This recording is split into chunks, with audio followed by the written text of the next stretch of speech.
The Secrets of Movies and TV Shows is brought to you by the StarQuest Production Network and is made possible by our many generous patrons. If you'd like to support the podcast, please visit sqpn.com/give. You're listening to The Secrets of Movies and TV Shows.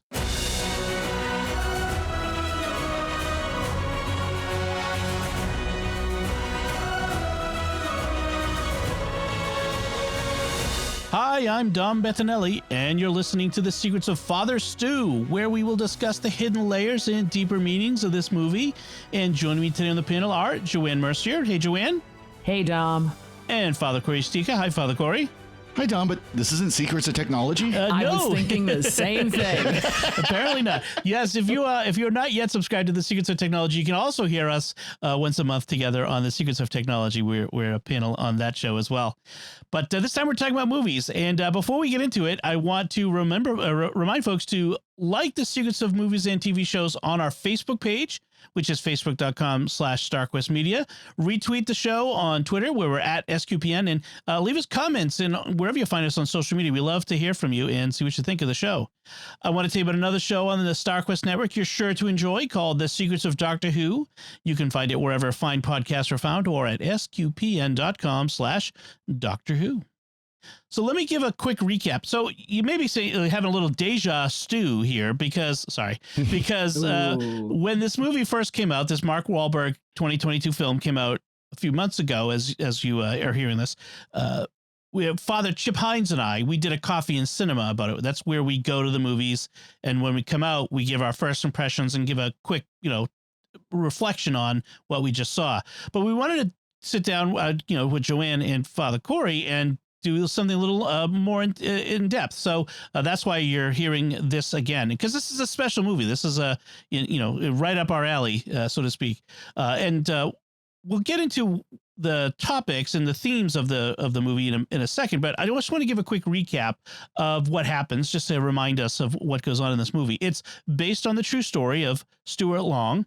He was an amateur boxer and a layabout, angry at God for the death of his brother and his parents' bad relationship. He moves from Montana to Hollywood to become an actor, but his career goes nowhere. Meanwhile, he falls for a Catholic girl who initially isn't interested in him, and in part because faith isn't a part of his life, so he starts attending Mass to get close to her. Eventually, she relents. They date. He starts attending RCIA. One night in a bar, a mysterious man gives him life advice and tells him not to drive home, but he does anyway, gets in a motorcycle accident, sees the Blessed Mother, and ends up in the hospital. That's quite a night.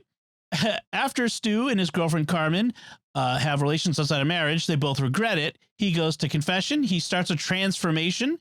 He starts to feel called to the priesthood, talks his way into seminary, but then falls ill with a degenerative disease. And then, unable to continue in seminary, he moves back to Montana. But then the Bishop of Helena agrees to ordain him. He ends up in a nursing home where people flock to him every day, and Father Stu dies at the young age of 50. So that's the movie, and I just want to emphasize that's the movie synopsis. Father Stu's life is a little different. We'll get a little into that. Father Cory, you are a priest in Montana, but a different diocese. Yes. But you knew Father Stu, right? Yeah. So, for record, and I'm the Diocese of Great Falls Billings, which is the eastern 2/3 of the state of Montana. Father Stu was ordained for the Diocese of Helena, which is the western third of the state. It's the more populated side as a whole, but it's a much smaller area, still pretty rural. But yeah, I knew him very briefly. We did a year together at Mount Angel Seminary, out near Portland, Oregon. It's between Portland and Salem, Oregon. Beautiful Willamette Valley, beautiful area. And my last year, as I recall, my last year there, my fourth year of college studies there, was his first year of theology studies there. So it was right before he started showing the symptoms of his disease. Is when I knew him. I didn't know him well because, it's like any school, it's any university. You've got people around you that you'll see every day and you'll get to know them well. And you've got people around you might see once in a while. And even in a small place like a seminary, even though he was from the Diocese of Helena, the other Montana diocese, I didn't get a chance to spend a lot of time with him, which I kind of regret now that I know more of his story. But yeah, so I did know him a little bit. And I also have heard stories from people in this area about him after he was ordained. So as well. Yeah, I'm curious about the timeline, and maybe we'll get into that as we talk about his story, because the timeline in the movie is a little confusing, and certainly is a little suspect from someone who knows something about how the church works and how ordination and all that sort of stuff works. But we can get into that as we go along. But it is nice to have your perspective as someone who's familiar with both the area and the man. And I will say, both timeline and locations were compressed. We'll just put it that way. Yeah. I could tell on that one too. So the movie condenses much of his life, especially like you mentioned, his training to become a priest, his seminary formation. I looked it up, and he actually went to college and earned a bachelor's in writing before going to seminary. Like this, it looks like he goes from acting in commercials right to seminary. Well, he actually, before he left Montana, went to Carroll College, which is owned by the Diocese of Helena. So it is a university in Helena, Montana, owned by the diocese. So it's a Catholic university, and got his bachelor's degree. So he actually went, by the time he went to college, and eventually got a master's degree too. Oh, wow. So, I mean, he wasn't uneducated. He wasn't stupid or anything like that. He just was kind of a don't give a darn type of person. Yeah. The movie really makes him look very like blue collar, rough and ready sort of guy. I think that was the idea, is like the contrast before and after conversion. Well, he comes from a family that was blue collar. His dad was a heavy equipment worker who traveled the country. Right. And played by Mel Gibson in the movie. What did you guys think? Just to start with that. What did you guys think of the portrayals, Mark Wahlberg and Mel Gibson especially, but even the other actors? What did you think of, Joanne, what did you think of both Mark and Mel? I want to go straight to the mother was a riot. Oh, yes, she was. I do, because she was your typical, I almost want to say your typical stereotypical Catholic woman, I'm especially when he says, I'm going to be a priest, and she says, for Halloween, because it never registers with her that this is what he wants to do. Right. So, but I think I like portrayals that are close to what I see every day, rather than what we've been depicted as Catholics in film for a very long time. And I've got to go straight to Going My Way. Right. Because that was like of course it was of its time, but it was so romanticized. And this is anything but. I've known priests like Father Stu, in their speech and in some of their mannerisms, maybe not as intense, but that's real. And that, to me, is a better portrayal, because that's what God uses. He uses the ordinary. He uses the unvarnished, in this world to do his work. So I really enjoyed that Mark tried to keep really close to that earthiness in Catholics instead of romanticizing it. Yeah. Was his family Catholic? Like, was he, I gather he was not, their family wasn't anything before, right? So as I understand it, and there have been, of course, because this is about a person who's from this area, there have been a lot of local articles about it. And it's from what I understand, if I remember correctly, his dad actually was baptized Catholic, however, never practiced. His mom was not. Okay. If I remember correctly, that she might have been a Christian, or but again, nope. It was a family that had absolutely no practice of the faith whatsoever. Interesting. Although he had the middle name of Ignatius, which is kind of interesting. That's kind of I'm looking at his his Wikipedia biographical article. But I think the generation that his parents came from still understood what Christianity, God-fearing people were. Sure. At the time, so it wouldn't be as alien as it would be probably now, right? To some folks, they would be like my parents' generation. I bet, something around those lines. Yeah. I have to say it because it's in his bio. He was sent to Franciscan University of Steubenville. Just mention for a master of philosophy degree. Just, Okay. may as well. Well, and that's the interesting thing is well, let's talk about his I kind of want to talk about the man and his actual life, but I want to talk about the movie too. So I'm kind of torn between them. Well, one thing I do want to mention, going back to the portrayal real quick, is they sound a lot like a lot of Montanans I know.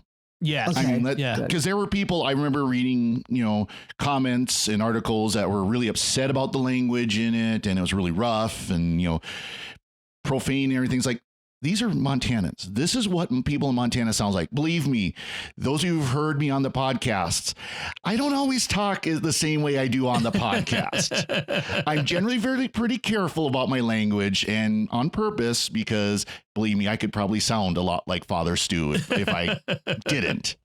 Don't feel bad. We all do. I'm not proud of the fact that I can sound like a truck driver at times, but it's one of those things. Again, it's where we are as human beings and how God uses the good, the bad, and the ugly of all of us. So to see it, I really appreciate it. That's why I love this movie so much. One of the things people often complain about is that they feel like movies like this, or stories like this, might glorify the bad, saying it's okay to do the bad things because, as long as you have time to convert or be better later. No. But I don't think that's what's going on here. I think people are people. I mean, we like to think that, holy people are on a pedestal. They do no wrong. They never say a bad word. They never have a bad day. That's not true. I mean, all three of us have, Father, obviously, but the three of us have worked in the church for many years. And we know that working in the church, a lot, there are a lot of holy people, good people, but they're regular people. Yep. They're just like everybody else, frankly. And so that's an important thing to keep in mind. Exactly. Yeah, we are real. Okay. And I know people want to put, they want to put something else on it so it can look better, so it can be attractive. But I deal with folks coming into the church, as I'm sure Father does. And these people are so regular. And they are, they come from all walks of life. And I thought it was funny, he said, oh, to date you, I just got to become Catholic. Well, they'll sign me up, And I wouldn't put past a few of the people that I've met in my life in the RCIA that were thinking the same thing. That is not an uncommon reason for people to enter RCIA. That is, in fact, it might be one of the most common reasons is I want to get married to a Catholic in a Catholic church. So I'm going to go through this for that sake. Right. God takes you whichever door you come in. He'll work with whatever you give him. And, exactly. And the thing is I think like a portrayal like this makes the church more accessible. If all we have is saccharine, soft filter saint stories that, in the movies or in TV, that, it's fine, but it feels unapproachable. I could never be that. Most people will say, well, you don't have to be that. God takes us all. He takes the clean and the dirty, the clean mouth and the dirty mouth. All of us. Yep. He wants us all to come in. And the saints were all like that too. The saints are all kinds of people, and that's the best thing about the church is that it's everyone. Oh yeah. Well, it's I always get a kick out of when we're reading the scriptures. Our holy book, the book that, we pray over, we learn from, we follow our Lord. And I think we miss so much of the humanity in it, in the scriptures. You'll talk about, I had a professor once who, said our Lord had a sense of humor. When he's sitting at the well, waiting for, the woman from Samaria to come back. Do you think maybe he splashed Peter? Yeah. Right. We know he laughed. We know he had a good sense of humor. I mean, who doesn't have a good sense of humor saying they ran out of wine? Yeah. Okay, fine. Fill 4 giant jugs of water and turned it into wine. I mean, that's the best party trick ever. Actually, one of my favorite scripture readings of the whole Bible was in the mass this past week as we're recording is the story of Elijah and the priest of Baal. Where Elijah's like, he wants to prove that God is real, so he has the priest of Baal, and like, you pick the best calf, whichever one you want, you sacrifice it, you call down fire, burn it up, have Baal to do all that stuff, and I'll just be by myself over here. And they're there for like hours and hours and hours, and nothing happens. And he's like, starts taunting them. Hey, do you think maybe he's out? Pray louder. Maybe he's sleeping. And actually, the translation of one of the lines could be seen as maybe he's in the bathroom. Like, he's on the latrine. Yeah, he's taunting them, and then he's like, "Okay, you done? Okay, Lord," and then whoom, it's like burns everything, including the altar, down to like turns the sand into glass. I mean, just everything. And water. Water. He had them dump like jugs and jugs and jugs of water till like a trench was full, and it just gone. And it's just the funniest story. My wife was reading it to the kids, as part of our homeschool this week, and I had to stop and listen because I just love. And it's so like the Bible is full of these fun stories. I call it the first barbecue competition. There you go. But so, I mean, I guess it doesn't sound like we're talking about the movie, but we kind of are, because this sort of movie is that sort of, it's got a sense of humor. It's got some reality to it. It feels real. It's an open door. And if we can just get people to watch it and enjoy it, they can ask questions about it. And they can say, well, what is it that made Stuart Long change everything about his life? It wasn't just a girl. It was something else. And I think that's what makes a movie like this so good. Well, and look at his parents, too. They were pretty rough and tumble, and they were pretty, again, they're not portrayed exactly as his parents were, but I mean, they were not saintly people, at least as they were portrayed, but they changed. Right. They got back together throughout the course of the movie. Yeah. Yeah. Throughout the course of the movie, and that shows that, if you're like Bill Long, if you're this guy who you're drinking and smoking and you work hard and you drink hard and you smoke hard, you can change too. Mm-hmm. You can be a saint too. Right. Everyone can. Yes. And that sometimes gets lost nowadays. I think it's only for the super holy. The porcelain saints. Yes. I want to talk a bit about the St. Paul moment in this movie, that central axis that the movie turns on, which is Stuart goes to this bar and he just get fired? I think it was like some crisis moment for him, and he was really upset, and he just wanted to drink. And so he's drinking at the bar, and this guy comes up to him and starts talking to this barfly, and it's like, and I don't remember exactly, I've only seen it the once, so I don't remember exactly the dialogue, but as I'm watching him going, wait, this guy knows too much. And it's like, he's got that beard thing going on. Is that Jesus in the bar? In fact, I nudged Father Chip. I said, it's Jesus in the bar. He's like, I know. See, I wasn't going down the Jesus route only because I own 9 years of Touched by an Angel. Oh, yes. So I was going into, is this an angelic being trying to warn him that because of course they can't get in the middle of things. Yep. Trying to warn him that something could happen. And that whole sequence of him going on his motorcycle and hitting the car and then getting run over. Which actually happened, by the way. He got run over after hitting the car. Yeah. Right. I wonder if that it is the modern, Paul getting knocked off of his horse. He got knocked off his Harley. He got knocked off a horse. Yeah. And he probably wasn't a Harley. He couldn't have afforded one at that probably point. Not. Probably was. But he's laying there on the ground on the street, and he has a woman approach him, and from his own memory, it's the Virgin Mary, and she's basically calling him to conversion, calling him to give his life to God at this moment where he could lose his life. It's hanging by a thread. And that's the moment. That's the call that he felt. So before this, he's in love with Carmen, his girlfriend that he converted for, and they're thinking about marriage and that's all this stuff like that. But it turns on this, and he doesn't even particularly want to be a priest, but he feels this call, and he wasn't even really sure what it meant to be a priest. Again, he's still a baby Christian in the movie, at least at this point. But he couldn't ignore that call. And if there's one thing that Stuart in this movie, it's is really admirable about him is when he encounters something that he finds interesting, intriguing, or desirable, he goes for it.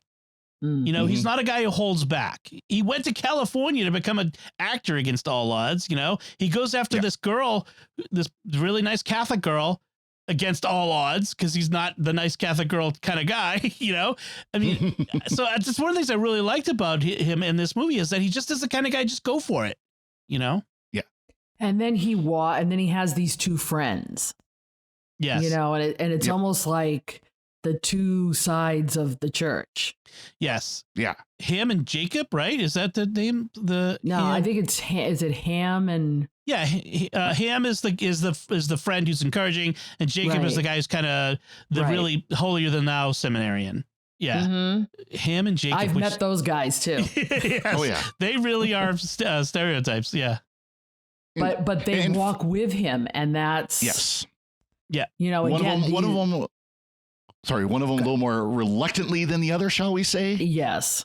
Yeah. In fact, we get a really interesting scene at the end of the movie where Jacob, he resents Stu for how easy it appears all this comes to him, because he confesses later at the end of the movie, after Stu's ordination, that Jacob's father pressured him to become a priest.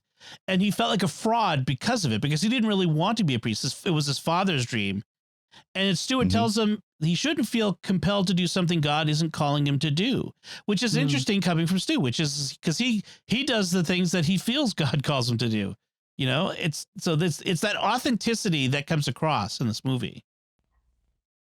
So, so we have this St. Paul moment, his call to the priesthood.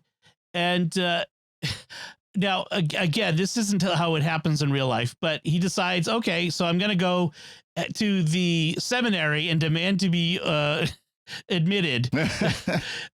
And of course, it's not the right seminary, right, Father? It's not how it works. It is not. Yeah. No. And I mean, and kind of explain, you know, when especially a diocesan priest, or to become a priest, you have to be part of a diocese or an order. And to be a secular priest, what we call diocesan priest more commonly, you have to be sponsored by a diocese. Like I was, you know, my diocese sponsored me through seminary, and Helena sponsored him.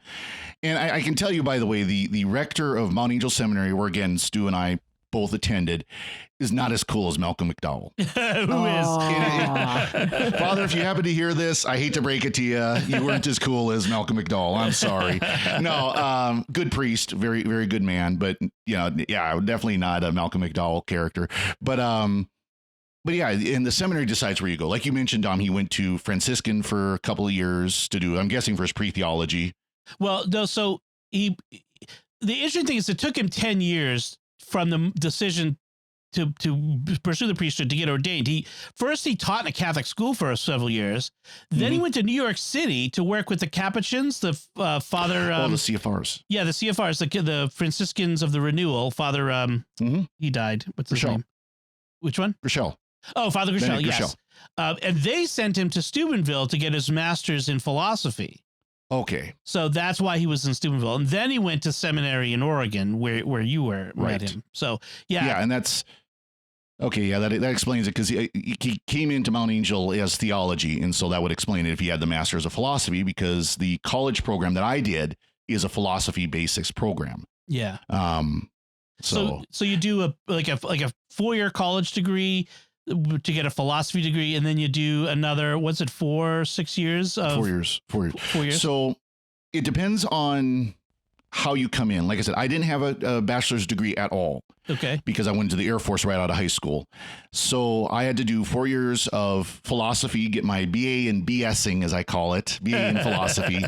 And then I went on to theology, which is 4 years. So it's 8 years total if you don't have, and by the way, this is changing now because of the new program of priestly formation. Oh, yeah. Where now they have to do what they call a perpetuic year, where it's a year of prayer, a spiritual year. Really? Yeah. Yeah. It's kind of cool. They also have to do some of their diaconate work in the diocese, not at seminary. Nice. I'll talk about in my last year at Mundelein in Chicago, where I did my theology studies, was as a deacon, and I worked in a parish in that area. The only what you could call rural parish in the entire archdiocese of Chicago, because it was the far northwestern corner where the church was next to a cornfield. Oh, nice. To give you a little taste of what you'd be getting in Montana, I guess. Yeah. And I told the seminary, you can't put me like in, downtown Chicago or inner city Chicago. It's not going to fit my life as a priest. Right. And they worked with me. It was great. I appreciate that.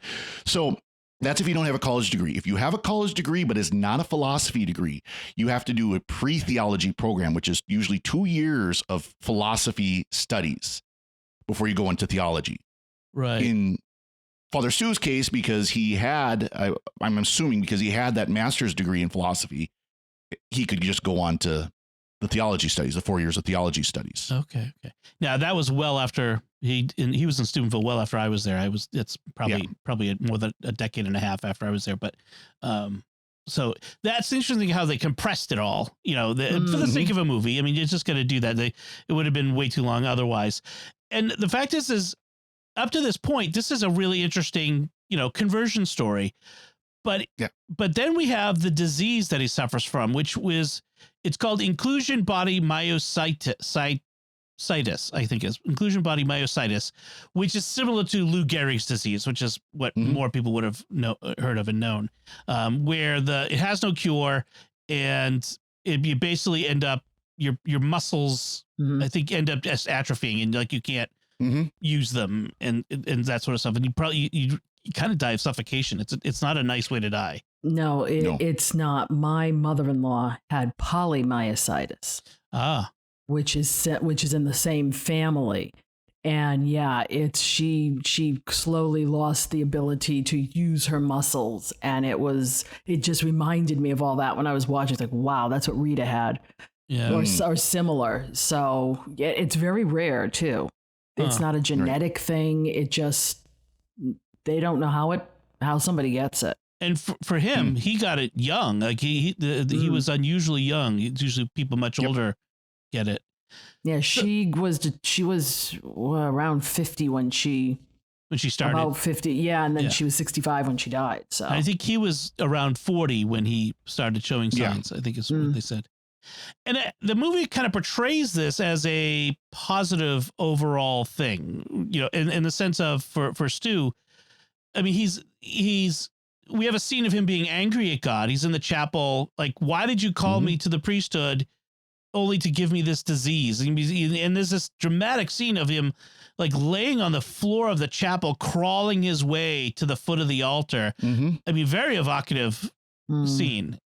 Well, and it was a parallel to when he met Carmen's parents. And the father said in my home country, people crawl the length of the church to the Virgin Mary. I want you to have that same devotion to my daughter. Yeah. And then you have that parallel where he crawled literally to the Virgin. Right. That's true. So in one, in that one scene, he's angry at God, and it's okay. Like, it's okay to be angry at God. He can take it. He's a big boy. He can take our anger. It's the anger. Like, we can be angry at people we love. It's when anger turns to hate that is the problem. Right. You can't let anger become hate. Hate leads to suffering. Suffering, sorry, that's the dark side of the Thanks, Yoda. No, but Pete, there are a lot of people, good people, who think that they cannot get angry at God. Yeah. And I've been in many situations talking to people about that. And I'm like, no, you can, just as long as it's constructive, like you would get angry at a spouse or a child. Yep. You still love them, but you have a passion that is, you're trying to get out your emotions and deal with something. I mean, I've yelled at God so much, I'm surprised he's wearing earmuffs. Yeah. I get it. Been there, done that. But he still loves me anyway. And it's like, yeah. As long as you come back in love. That's the thing is, right. as long as you make up later. And that's the thing. And that's what Stu does in the movie.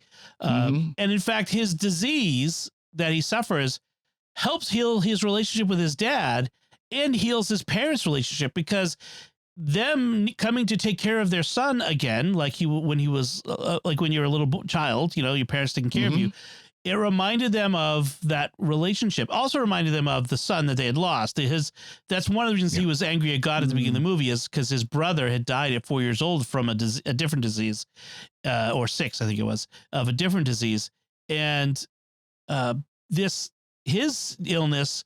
So that was the thing that kind of drove the family apart, his brother's death. His illness is what brought the family back together. And there's sort of a parallelism there. And it was really interesting to see how, like, Mel Gibson plays a real good cranky old man. Like, he's just Yes, really, he does. he's gotten really good at it. I've seen him in several movies now where he plays just this cranky old dude, but it's interesting to see him change in this movie. Mm-hmm. And one thing to point out is they never got a divorce.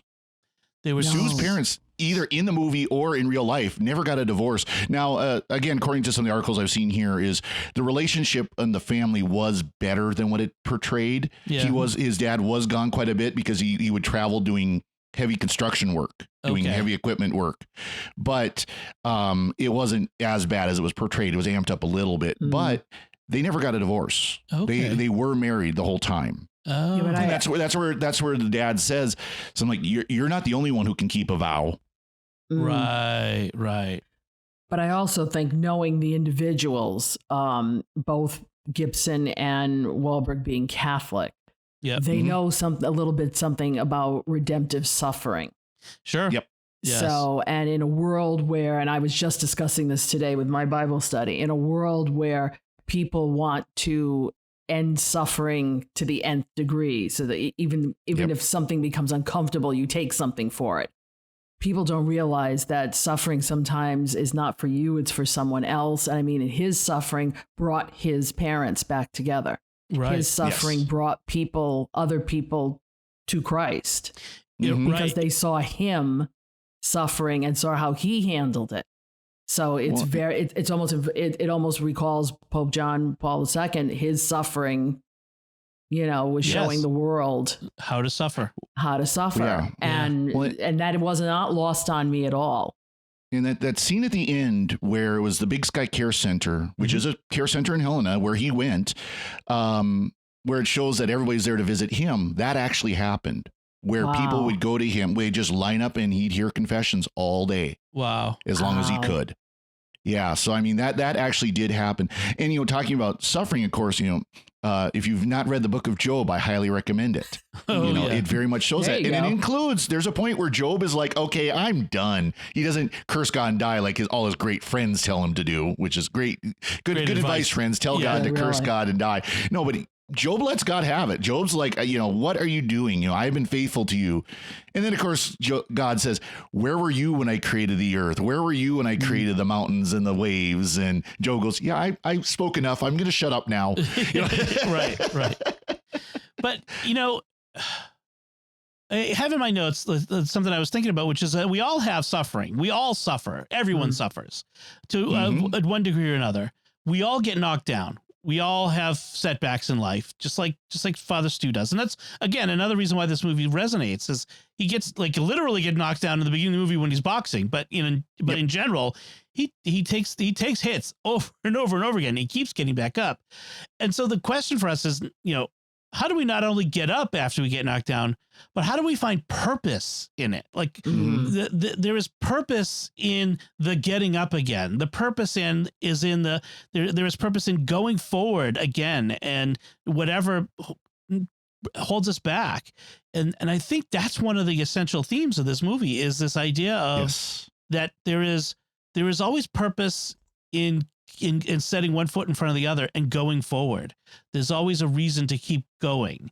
And I think that was what is great. And I think that's one of the things that, like, Mark Wahlberg, so he's from Boston, like I am. And I say that not just as someone who's in suburbs, like I was born in Boston. So just for my creds, I have cred.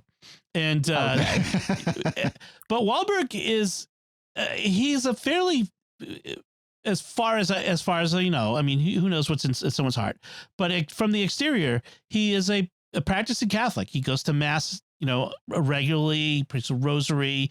He's not shy about sharing his faith with others. I've known several priests of the Archdiocese of Boston who've known him, who he's consulted with. In fact, one of the consultants on this film was a priest of the Archdiocese. I'm pretty sure. I thought I saw his name in the credits, and so.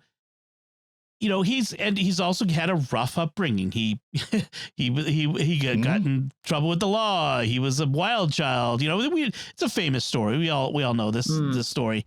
And so it's interesting to see that this became such a passion project for him.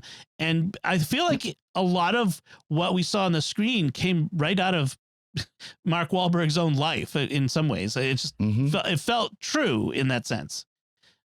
I think his commitment to it. Mm-hmm. You know, he was he put up his own money, from what I understand. He put up his own money for this. They shot it in 30 days. It was in the middle of a pandemic, which is in and of itself, you know, remarkable. But I think, it took him, 6 years to get it off the ground. He started in 2016. Yeah. Most people in Hollywood would have said, I'm done. You know, I can't get this moving. Forget it. Pandemic. Right. But he kept, because he was so moved by the story that he felt that he needed to get this in front of as many people as possible. Yeah, apparently he first heard about this in 2016 when he was out to dinner with a couple of priest friends. One of them who kept pitching, he says, this was from an interview with Raymond Arroyo on EWTN. He says, I'm at an Italian restaurant in Beverly Hills with two priests and me. And one of the priests is just trying to enjoy our meal and a glass of wine. And the other priest is adamant about pitching me this movie idea. And then my wife had heard the pitch and I said, you got to do this. And then he told me the pitch again. I said, why do you keep pitching me this movie? You know nothing about movies in Hollywood. And then something just caught my attention about the story, which I just love that the idea, like this priest annoying him about this story. Well, and it happened if Mark Wahlberg started working on 2016, it was only 2 years after Stuart Long died. Yeah. Father Stu died. Yeah. He only died in 2014. Yeah. Oh, okay. Actually, here's an irony, Dom. Yeah. The day we're recording this is June 9th, and he died on June 9th, 2014. No way. Whoa. Wow. 8 years ago today, as we record this. Now, you'll hear this later, but the day we record this is 8 years from when Father Stu died. Wow, that is. Well, this isn't even the day we originally were supposed to record it. We had to. Exactly. That is fantastic. That is so funny. When we recorded, we just did A Man for All Seasons, and we recorded that on Anne Boleyn's birthday. So it's like kind of these weird coincidences with these movies. But that is really awesome. Well, Father Stu, pray for us in heaven, and we will pray for you. We'll pray for your soul too. He has not been canonized, so we don't want to presume. But. It is really, I mean, it's not the greatest movie ever made. That's, I'm not going to go that far, but it's a certainly one of the more enjoyable Catholic, and I'm doing air quotes, Catholic movies that I've seen in a long time, because so many movies that are pitched as, religious movies, Catholic movies, especially today, they're message movies that are like, they're packaged and they're, sort of cleaned up and sweet and saccharine. And this is not that movie. And it's okay. I mean, it's got an R rating, okay? Which is not a badge of honor to have an R rating. I mean, I'm not saying that, but it's for the language, frankly. But like you said, Father, this is language that people hear every day. Like I do scouts with my kids, and all of the dads in the scouts are all blue collar guys, auto mechanics, plumbers, welders. These are guys who their hands are dirty and inside gross stuff all day long, fixing things. And they talk like anybody else, but that doesn't make them dumb. It doesn't make them irreverent. It doesn't make them, and they're going to watch a movie. If they watch this movie, they're going to see someone like them. And that's a good thing. Someone who, like, you watch a movie and you're like, oh, this priest who never says a bad word and is, I'm trying to like the old fashioned, like Bing Crosby priest, in the old days. I mean, there's nothing wrong with the movie going my way, but I'm saying, like, if we're watching a movie today about someone's conversion, it's good to see someone who's like me to convert. And I think that's really basically what I'm trying to say. And props to, EWTN and all the work they've done over the 40 or 50 years they've been in existence. And they've brought a lot of people to Christ, Mother Angelica and everybody on there have done amazing things. You'll never see this on EWTN. I can guarantee you that. Absolutely not. Yeah. I mean, they've promoted it there with the interviews, but they're not going to show this movie. But, the fact is it did go into the theaters and it did very well. I mean, for a small independent movie. Yeah. Yeah. This isn't going to be the next Marvel movie in grossing income, but it still did very well. It definitely made money. Let's put it that way. Right. We plan on showing it. We're doing movie nights in our collaborative, and we plan on showing it with a disclaimer, of course. Do not bring the kids to this one, because even though they hear it in school. But I just think that, I was also very attracted a lot back in the late 90s to a television show that lasted all of 13 episodes called Nothing Sacred. It was about, these were some very stereotypical and liberal characters. Right. Mm-hmm. But their attempt was, I believe, honorable, to try to show what a parish is all about, how different people come together with faults and failures and work, are touched by God and work for the good. Mm-hmm. And that's what this movie does. It takes an ordinary person having an ordinary life who ends up in an extraordinary situation and how he deals with what's given him that maybe a lot of us couldn't have dealt with. And I would still believe that God only gives you what you can deal with his help. Right. That's the basis of that whole thing. So maybe we should go back to technology because folks don't normally hear me talk like this. This is the day job, folks. Well, that's Sorry. Good. Yeah. That's good. No, I'm glad that people get to hear you talk like this. So speaking of box office, Father Stu so far, I just looked up, has made over $20 million. It's number 24 for the year in 2022. So that's good. That's impressive. That's impressive for, again, a small independent film. It's distributed by Sony, but it's an independent, and that's pretty darn good. I compare it in some ways to another movie, this one also made by Mel Gibson, the Passion of the Christ, which got an R rating for violence. And some people will criticize it, and that's fine. That they don't have to like it. No one has to like any of these movies. But there was, there's some criticism. It was too violent. It was glorifying in violence, and other people's response was, well, the Passion was the Passion, and so what we do is there's different things for different people, and for some people, this is the sort of thing that will touch them. For other people, Touched by an Angel is enough to, because you mentioned Touched by an Angel, or The Chosen, to use another contemporary example, which is fantastic. I love it, and I can watch it with my girls, and I have my teenage daughters, and I have no problem watching with them. That's completely appropriate for their age. It's good to have a bunch of these different things of different kinds. I wish Touched by an Angel had been done now, because then it wouldn't have the constraints of what it had back 20 some odd years ago, being on a major television station, not being able to use the name of Jesus, having to be very broad in how God is portrayed. Right. I would have loved to have seen them be like The Chosen, where they could get crowdfunding and do it a little different, because I'd like to see, because their stories were great. I mean, the stories themselves, but I think they had to be a little more hokey at times. Right. In order to allow it to slide in. Like that other show, there was a show on a couple of years ago called God Friended Me. Yeah, I was just about to bring that up. I liked that show. Yeah. But it got pulled. Completely unrealistic portrayal of podcasting, frankly. Yeah, by the way, yeah. Because I wish podcasting was like that. But it was very much a millennial style of Touched by an Angel. It involves social media and some stuff like that. And it was kind of getting into like mystery. Was it really God or was it somebody else? And all this other stuff. But that's relevant to millennials because they want, these are the kids I taught, and they want to know who God is and is he really real? And I won't believe in, this is a direct quote, I will not believe in him unless he sits down by my bed and talks to me. Right. But that's what they want. But that's what they want. Right. Well, they live in a world where everything is virtual. So the real and in some ways, the Stu feels real in this movie. He does. Oh, absolutely. That's what one of the things to like about it. So, is there anything else either of you wanted to say about Father Stu before we wrap things up? So I've got a few.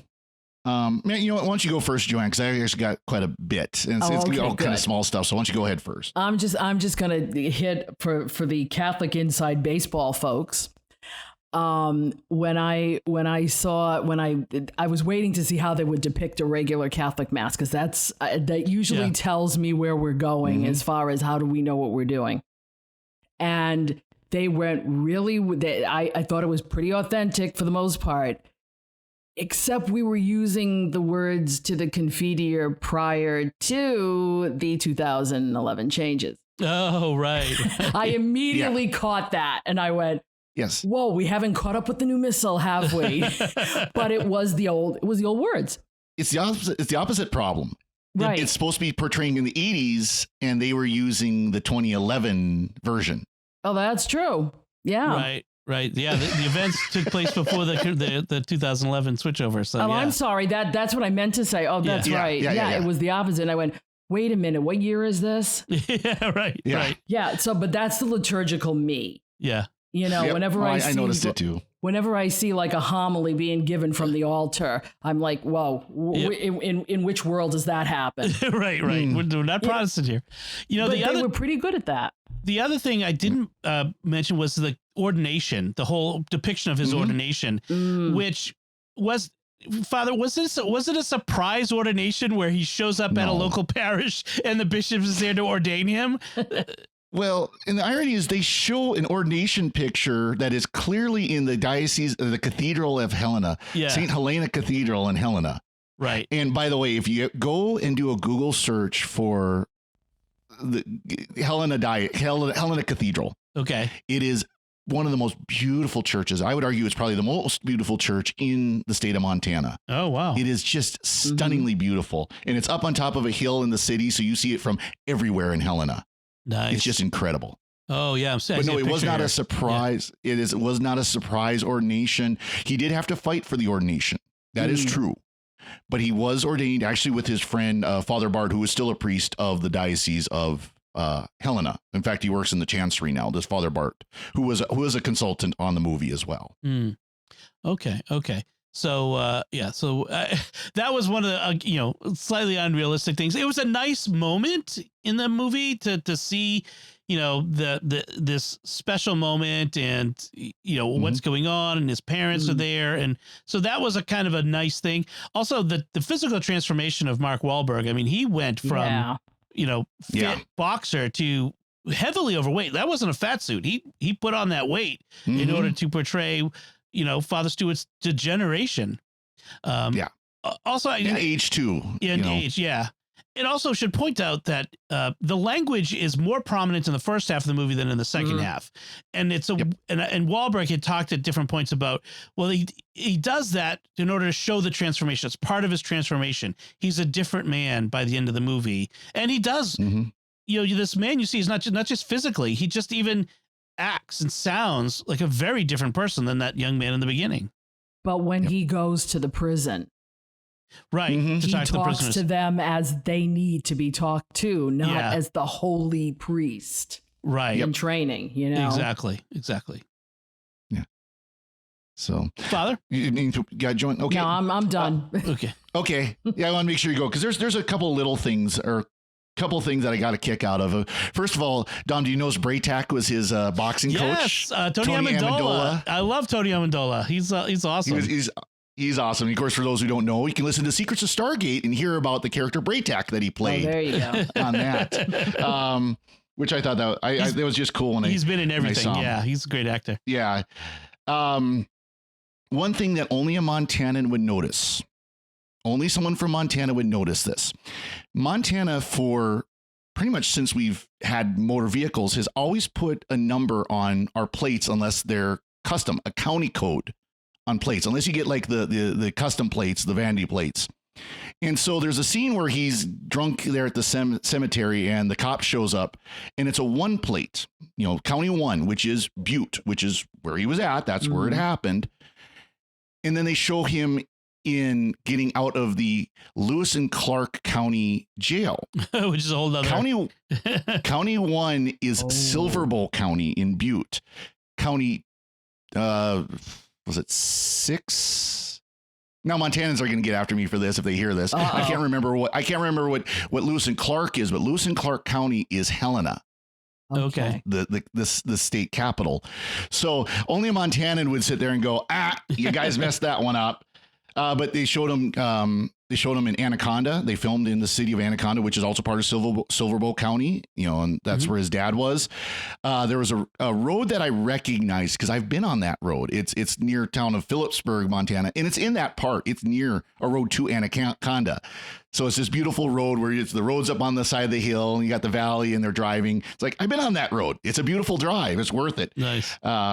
I love the scenery because they did film so much in Western Montana. So much of that is very much Western Montana. And then kind of a last thing, there's the scene where Stu shows up to the seminary for the first time and they have him turn in his wallet. That doesn't happen. Maybe in a really short order it does. But I guarantee you I had my wallet and I had money coming in while I was at seminary. So that doesn't happen the way they showed. I guess from a dramatic standpoint, they're trying to show the break from his previous life and that sort of thing. And that you can allow for that in movies. But exactly. And then I have to say, and I asked Father Chip about this and he agreed. His first confession scene had me rolling on the floor in the theater. Only a priest would hear that scene and just start dying laughing. When he went to Father confession? Chip thought it was yeah. Is this the how did he say it? I'll make it better for our audience, but clean it up a bit. I wrote it down here. Where did I get it? Is this? I just rattle off the ways I up. Yes. Pretty much. That's pretty much a confession. Yeah. Yeah, that's about it. That's no, it. so as soon as he said that, I was just dying laughing. It's like I could hear somebody in Montana saying that. By the way, the actress who plays Carmen, she did a really good job, by the way. She did a really good job. Oh, yeah. She's apparently, I haven't seen it, but there's a Netflix series called Narcos Mexico. Where she is a cartel leader. Like, wow, what a difference in roles. Wow. So, she was really good. I enjoyed her in this. That was a good character. Yeah, and I guess she's actually fairly well known for like telenovelas down in Mexico. Yeah, she's on. Okay, I looked at her IMDb. She won all kinds of awards. She's one of the most prominent actresses in Mexico. So just a great actress. And I'm going to redeem myself in the eyes of Montanans. Helena is a 5-plate. County 5 is Helena. Okay. There, I've redeemed myself. I do the same thing with movies set in Boston, so don't worry. But we all, that's No, Montanas are actually pretty proud of our county plate system because you see someone like just happened the other day. I was in Great Falls and I saw some people from the county I used to be at in my previous assignment. It's like I wonder if I know them. Yeah. Montana sounds like a big neighborhood. That's what it is. We call it a big small town. There you go. Nice. Well, I think that about does it for us. Again, I mean, in the end, I recommend the movie. I think it's appropriate for later teens and up, depending on their sensitivity to language. But other than that, there's this suggestion of Stu and Carmen, having premarital relationship, but in one scene, which they regret, and so that he goes to confession. But I recommend it. I think it's a good movie. I think it's well worth watching, and it's inspiring, I think. Yes. And it should mention, too, I don't think we did at the top of the show, but it is now available for purchase on Amazon, Google, Apple, all those places. Yep. And by the time this is out, it'll be available for rent, too, June 14th. I just want the Blu-ray. There you go. Yep. There you go. Yeah. And you can also buy the discs as well. Excellent. Very good. A lot of good conversation. I appreciate both of you doing that with me.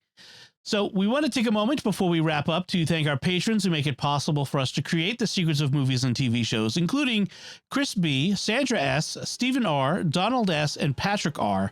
Their generous donations at sqpn.com/give make it possible for us to continue the secrets of movies and TV shows and all the shows at Stark West. You can join them by visiting sqpn.com/give. So that's it from us. We would love to hear what you thought of Father Stu and anything we had to say about it. You can let us know by commenting on the show at sqpn.com/secrets or the Stark West Facebook page, or send an email to secrets@sqpn.com, or visit our new StarQuest Discord community at sqpn.com/discord. Until next time, Father Cory Sticha, thank you for joining me and sharing the secrets of Father Stu. Thank you, Dom. Joanne Mercier, thank you as well. Thanks, Dom. And once again, I'm Dom Bettinelli. Thank you for listening to the Secrets of Movies and TV Shows on StarQuest.